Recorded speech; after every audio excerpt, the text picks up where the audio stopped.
السلام علیکم. من یک مادر جگرخونم و قصه که میخواهم برایتان بگویم از تقدیر تلخ من و مرگ به محل دختر نابالغم است. شاید این قصه برای دیگران عبرت آموز باشد. شاید بعضی ها این قصه را خوانده اندیشه کنند که جنگ ها، روزهای سخت سنگین، قحطی و گرسنگی ها می گذرند، ولی داغ ها در دل باقی می ماند و عزیزان گم کرده دیگر پیدا نمی شوند. اولی سالهای عصر گذشته بود. ما مردم دهاتی کوهستان شرق، خصوصا خانواده های سرفرزند، جواری مکه را آرد کرده می خوردیم که بعدا همان هم یافت نمی شد. زندگیمون به سختی می گذشت. ما 6 فرزند کوچک داشتیم. زینب فرزند کلانی ما همگی 13 ساله بود. مردم دهه ما دختران قدرسشان را از ترس سلاحداران و گروه ها به هر کجا خانه خویش نزدیکان گریزانیده بودند. کودکان من که خردسال بودند چنین تشویش را نداشتم، بیخبر از آن که داغ جنگ دل مرا هم افگار می کند. زینب من نو به سین 13 قدم مانده و حالا از لختک بازی سیر نشده بود. او دخترکی بیباک و شوخ بود. یک استعداد تقلیدکاری داشت که با این کارش مرا بسیار می خنداد. زیب خاندان و شمع روزگار بود. خودم آرزو داشتم که جنگ تمام و زمان آرام شود. زینب را می خوانم تا طبیب شود. با او نگاه کرده او را دختری قدرس تصور می کردم، با خلعت سفید دختری. خودش هم به دختری شوق داشت. همیشه با دوگانه هایش دختر بازی می کرد یا دادرچه هایش را قطارک خوابانیده کرته سفید پدرش را می پوشید و آنها را گویا سوزاندارو می گذراند و طبابت می کرد. شوهرم، پدر فرزندانم که در سالهای شوروی و تا سرشوی جنگ شهروندی در اداره های سرروغن کار می کرد و همیشه جیبش پوری پول بود و آشنابازی می کرد، شروع جنگ و بیکار ماندن برای او سخت اثر کرده بود و یک باره به ناس و سیگار کشی و عرق نوشی شروع کرد. روز بعد از خوردن غذای شامگاهی شوهرم مرا به خانه دیگر برده حرفی گفت که تمام وجودم را به لرزه آورد. وی گفت که برای زینب یک داماد خوبی پولدار یافته است و باید به زودی رضایت و روز توی را معین کند. با گریه و زاری او را التجا می کردم که این کار را نکند. زینب ما حالا کودک است، ولی حرفم را گوش نکرد. چندین بار وقتی که در این باره به حرف زدن آغاز کرد جنجال برداشتم و یک روز مرا به خانه در آورده چنان لگدکوب کرد که یک دستم شکست.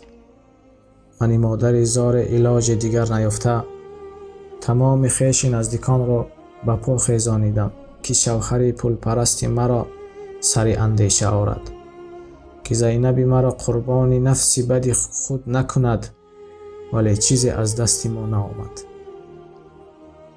وقتی پدرش زینب را از مکتب گرفت، یگان معلم بار هم نپرسید که چرا دختر شما با مکتب نمی آید.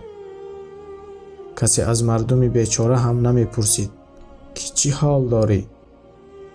تا آخر کوشش کردم که زینب چیزی را نفهمد و تا آخر امید داشتم که پدر چیز پرستش روزی به خود می آید و دلش به زینب خوردکه که من می سوزد و از رعیش می گردد.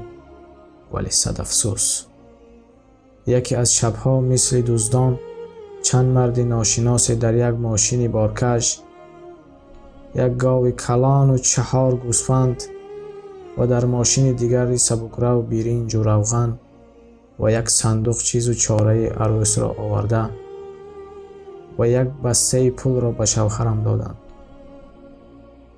در روز نکاح فهمیدم که داماد مرد 35 ساله بود است. چیکاره بودنش را باشد شوهرم آشکار نمی کرد. تا لحظه مرگم این لحظه های وزین از یادم نمی رود. زینب در خانه خاله‌اش که در همسایگی ما میزیست با دختر خاله‌اش بازی می کرد. خواهرم از دست زینب گرفته به خانه آورد و به وی لباس های عروسی پوشانید. وی هم خرسند بود و هم حیران. من که تا آن روز آب چشمانم را از وی پنهان می کردم، دیگر طاقت نکرده او را به آغوش کشیده گریه کردم. زینب هم به گریه در آمد و به خاله‌اش اشاره کردم تا به او فهماند که او را شوهر می دهیم و خودم از خانه برآمدم. وقتی دوم باره به خانه وارد شدم، زینب با سر خم نشسته آب دیده می ریخت و زاری می کرد که این کار را نکنند، اما نه گریه های من و نه دختر بیچاره‌ام رحم پدرش را نآورد. دخترک خردکک مرا توی کرده به خانه شوهرش که همگی 2 سال از پدرش خورد و مردی زندیده بود بردند. من هم به تقدیر تن دادم. مرا بعضی آدمان دل برداری می کردند که سالهای پیش از این هم بر وقت دختران رو به شوهر می دادند.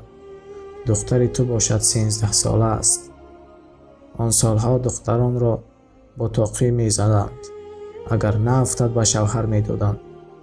تو باشی گریه و ناله می کنی که دخترت حالا خورد است. قریب نیم سال از میان گذشت. در این میان 3-4 بار با سبب بیماری زینب را پدرش به خانه آورد. دختران ناحیه امان دیده گفتند که در بطنش کودک دارد، ولی گرده‌هایش آسیب دیدند و شاید تولد کرده نتواند. بهترش که اسقاط حمل کند. ولی شوهر و خشتامانش راضی نشدند و حالا اسقاط حمل نکرده ما را بچه‌کش نامیدند. ما هر بار ناعلاج او را کمی طبابت کرده و باز به خانه شوهر می فرستادیم. روز خبر آمد که وضع زینب بد شده است. من وقتی رسیدم که زینبک مرا به بیمارخانه برده بودند و حالش خیلی وزنین بود. کودک مرده اش را از بطنش بیرون آورده بودند و خودش بیحال و بیهوش می خوابید. دستانی مثل یخپاره او را در کف دستانم گرفته زینب جان گفته صدا می کردم و ای چشمانش را به زور گشاده آچه جان آمدی؟ اینقدر دیر آمدی؟ گفت. بعد از لحظه خاموشی باز چشمانش را نیم باز کرده گفت آچه جان، من مگر تو را بسیار غم دادم که خدا جزایم می دهد. ببخش مرا آچه جان، ببخش. و جان داد. اینک از مرگ زینب قریب 13 سال گذشته است و چهره او در لحظه های جان دادن، لبانی خشکیده و میجگان های دراز و اکنون ابدی به هم چسبیده او لحظه از پیش چشمانم دور نمی رود. لختکی پرپیچان کرده و در گهوارچه خوابانیده زینب را در بالای جیوان به یادگار گذاشتم که خاطرات است از زینبی شوخ و بیباک، نوروسی غره مرگ من. حالا جنگ تمام و سیری و پوری شده است.